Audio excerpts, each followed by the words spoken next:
So this is Can't Face It Boxing. This is my post-fight reaction to Subriel Matias versus Liam Paro. It was a very, very good fight. I'm gonna say that right now. Fight of the night for me, honestly. Just because of the things that went over during the fight, I felt like Matias came out confident, but I didn't like. Usually, I'm a fan of guys being in the same routine they're usually in, and I felt like Matias he was in a good rhythm early on in the fight. I feel like he started a little too late, and he tried to rely too much on the knockout instead of scoring, and that kind of held things up. I feel like Liam Paro he did a better job as far as pacing himself later on in the fight because early in the fight I felt like he was rushing, but he wanted to steal those early rounds. I guess he felt like Matias would be a slow starter. I don't feel like Matias was actually starting slow in this fight. He actually picked it up pretty early. It was a very close fight early on, but Leopardo was exchanging. He was letting that hook go. Just the jab was an excellent punch for him all night. The left hand was something that he was looking for. It gave Matias a lot of issues. Matias actually was surprised that Paro was taking the fight to him the way he was, just because Paro was fighting the inside a lot. I felt like Matias' momentum got messed up a lot due to the referee kind of stopping. I don't know what he did taking the point away from Paro for. I told you in the locker room, dude messed up. He almost messed up a great fight. Up like around that time, that fight was high impact, but he kept stopping. Don't ever have that referee back again. I don't know who that guy was. He ain't it. You know what I'm saying? We need to replace him. He needs to be in the bench on the bench. He needs to start doing undercards, and that's it. But because he wanted to make everything about him. But Liam Paro did an excellent job, man. I felt like he was a dog. He was jabbing. He was fighting on the inside, the outside. He was clinching and slow Matias down. He used it as a strategy. He wasn't really. He was more so clinching than he was holding, and he caused a lot of problems. I felt like overall, if Matias could have actually went to the inside early on, he didn't really let the left hook go as I thought he would. The left hook is a very strategic punch for Matias when he's getting into a rhythm. His trainer was saying some stuff, man. He was saying he at least let combinations go to the body, throw a left hand upstairs. I felt like these guys are too overconfident. Even in the middle of the fight, he was saying Matias' trainer was saying allegedly like Paro, he basically that Matias is gonna catch up to him, and it was a close fight, even fight, and that Matias is gonna pull away. Nah, that ain't happy. You know what I'm saying? It was a hard fight. It wasn't easy. I think a lot of people were sleeping on Matias' defense not being as good as Liam Paul's defense. They felt like the offense was going to be able to overtake the defense, but it didn't. He didn't go to the body enough. He was catching Liam Paro upstairs, but it was only so much you could do in that situation because Liam Paro was moving, he was jabbing, he was countering when he needed to. He was going to the body. I felt like that left hook to the body with Matias, that was a punch that he should have stuck with. That hurt punch. That the last couple of rounds, that punch actually hurt Liam Paro pretty bad. Paro had a lot of issues with that punch once Matias started connecting. Matias' wind is what gave me a lot of issues. I felt like he was very he could have did more if he wasn't in the situation he was as far as his weight and everything.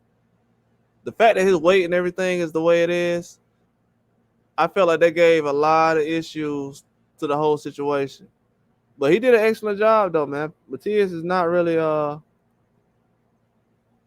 going to be held back from this situation, but it did prove that these guys are at a different level, man. A lot of people are at a different level. They really are. Even with Paro coming out and dominating like he is, it's gonna be a point in time. I told people last year, these Australian fighters, they need to be respected. People saying Tim Tszyu, oh, he's not that good. Liam Paro, that's not that good. That's 2 years in a row that these Australian fighters that came out here and basically made a name for themselves and carved out. He basically changed the trajectory of boxing. If you see a guy like Paro lose to Matias, then Matias could basically go on to bigger and better things. But with him now losing, it's gonna hold back a lot. It's gonna hold back a whole lot in the sport of boxing. Matias' motor should have been a lot better. It's not like he's not a very good fighter. He just got held back a lot in the situation as far as not being fully in shape, man. Like, bro, he was breathing way too hard in the last couple of rounds. I felt like he was like 3-4 punches away from turning the fight around. But every time he got to that point, when Paro would outpunch him, he took the fight to him, man. Paro was very impressive. I'm very impressed by what I seen by Paro. I told people over the years, Matias, he's a good fighter, but lately, bro, people been saying the boogeyman thing. It's hard for a fighter to be the boogeyman. But when he has cosigns from other fighters, Keyshawn Davis and Tank Davis, saying that he's the best fighter at 140 and nobody wants to fight him, and guys like Haney and other people are scared to fight him, that makes fans think that he's unbeatable, because they look at boxers and they say, well, if Tank Davis and Keyshawn Davis are saying this, it got to be true because he's the best fighter. These are the best fighters out here, so why would they not be doing anything or saying? Why would they say something like that? Why would they say that he's one of the best and he's not? Because, bro, they just be talking. That's why. If y'all want to answer, they just be talking. They was wrong. He's not one of the best. He got beat by a guy who's far as Devin Haney. Not saying that Liam Paro is not on that level. I'm just telling you. But y'all say, oh, well, Benavidez, he fighting a sparring partner.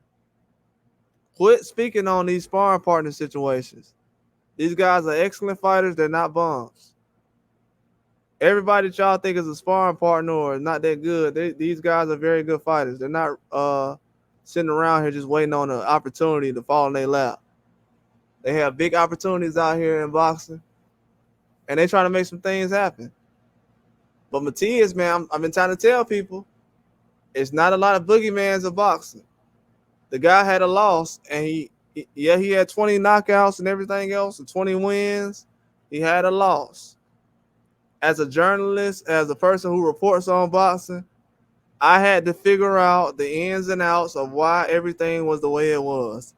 Matias been calling out guys who were just at 135, came up to 140. You can run game on all these fans, but you can't run game on me. I know what the real deal look like. And at this time right now, it just wasn't it, man. It's levels to these type of things. And to be at that type of level, you got to put in some real work. And it got to be consistent.